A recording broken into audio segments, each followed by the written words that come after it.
아침입니다.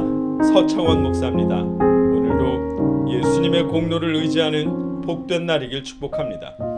오늘 이 아침에 우리가 함께 읽고 나누려는 하나님의 말씀은 마태복음 26장 57절로 63절까지의 말씀입니다.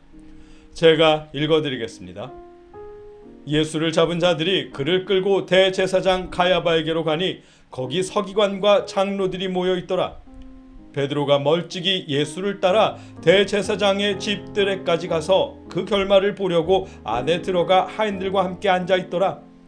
대제사장들과 온 공회가 예수를 죽이려고 그를 칠 거짓 증거를 찾으매 거짓 증인이 많이 왔으나 얻지 못하더니 후에 두 사람이 와서 이르되 이 사람의 말이 내가 하나님의 성전을 헐고 사흘 동안에 지을 수 있다 하더라 하니 대제사장이 일어서서 예수께 묻되 아무 대답도 없느냐? 이 사람들이 너를 치는 증거가 어떠하냐 하되 예수께서 침묵하시거늘 대제사장이 이르되 내가 너로 살아계신 하나님께 맹세하게 하노니 내가 하나님의 아들 그리스도인지 우리에게 말하라. 아멘. 오늘 본문에서는 하나님의 뜻을 어기는 지도자들의 모습을 보게 됩니다. 주님이 이 땅에 오셔야만 했던 이유를 깨닫게 됩니다. 말씀을 자세히 살펴보겠습니다. 예수님이 겟세마네에서 붙잡혀 갔습니다. 예수님이 잡혀서 끌려가신 곳은 대제사장의 집입니다. 예수님을 재판하기 위해 모여있는 사람들은 대제사장들과 율법학자와 장로들, 곧 바리새인들이었습니다. 예수님의 재판에 서기관이 참석한 이유는 율법에 어긋나는 점을 찾기 위해서입니다. 그런데 모순되게도 이 재판 자체가 율법에 어긋나는 재판입니다. 대제사장들과 온 공회가 예수를 죽이려고 그를 칠 거짓 증거를 찾으매 아멘. 예수를 죽이기 위해 거짓 증거를 찾아 들이밀고 있습니다.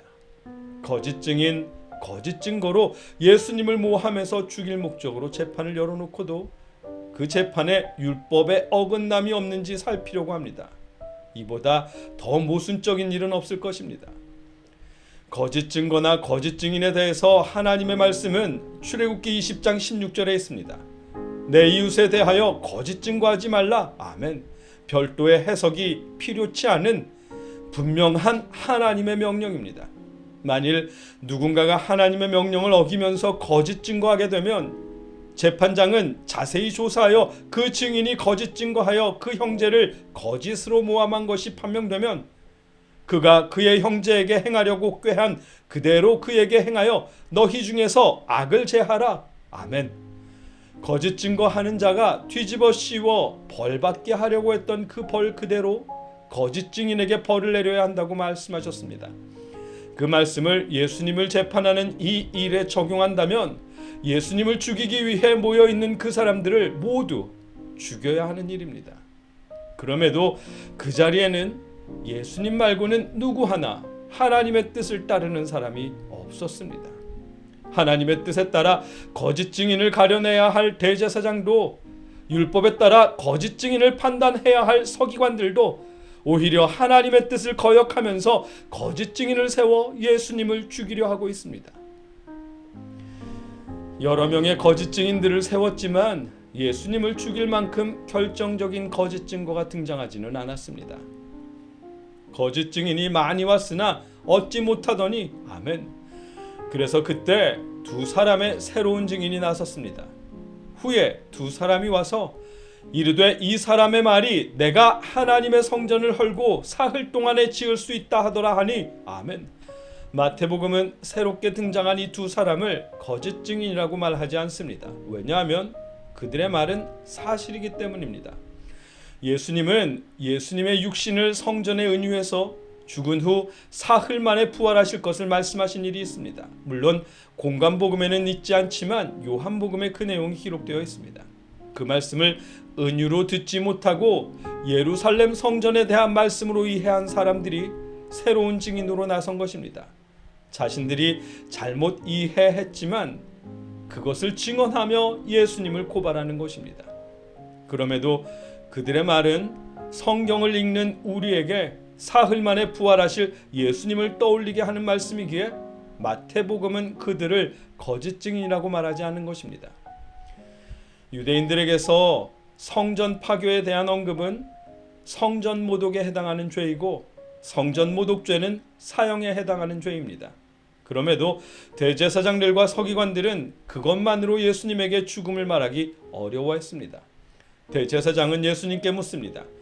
대제사장이 일어서서 예수께 묻되 아무 대답도 없느냐? 이 사람들이 너를 치는 증거가 어떠하냐 하되 예수께서 침묵하시거늘 아멘. 대제사장들은 자신들이 법을 지켜 재판하는 양 예수님께 변호할 기회를 주지만 예수님은 침묵하십니다. 대제사장들은 하나님의 정의를 외면하면서 거짓 증인들을 향해 침묵하지만 예수님은 하나님의 뜻을 이루기 위해 침묵하십니다. 이사야 53장 7절의 말씀, 그가 곤욕을 당하여 괴로울 때에도 그의 입을 열지 아니하였으며 마치 도수장으로 끌려가는 어린 양과 털 깎는 자 앞에서 잠잠한 양같이 그의 입을 열지 아니하였도다. 아멘. 예수님은 선지자들을 통해 하신 말씀을 이루기 위해 침묵하시고 대제사장들을 비롯한 종교 지도자들은 하나님의 말씀을 어기기 위해 침묵합니다. 오늘 본문의 내용입니다. 이 말씀을 통해 사람들의 죄성을 발견하게 됩니다.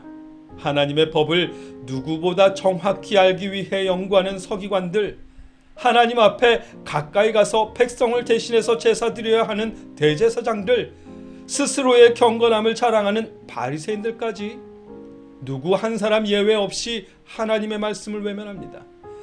하나님의 율법을 어기는 행동을 하면서도 자신들의 욕심을 따라 당당하게 거짓 증인을 세웁니다. 말씀을 순종하지 않으면서도 자신들은 하나님의 뜻을 위해서라고 생각합니다. 이러한 그들의 모습은 성경에 나온 그 사람들만의 모습은 아닙니다. 지금 우리가 사는 이 시대에 우리의 모습이기도 합니다. 세월이 흘렀고 과학이 발달했지만 지금도 여전히 2000년 전의 대제사장, 서기관, 바리새인들과 같은 모습이 이 시대에 흐르고 있습니다. 정치인들도 마찬가지고 교육자들도 그러하며 종교인들이라고 다르지 않습니다. 불법을 자행하면서도 의로운 양 목소리를 높입니다.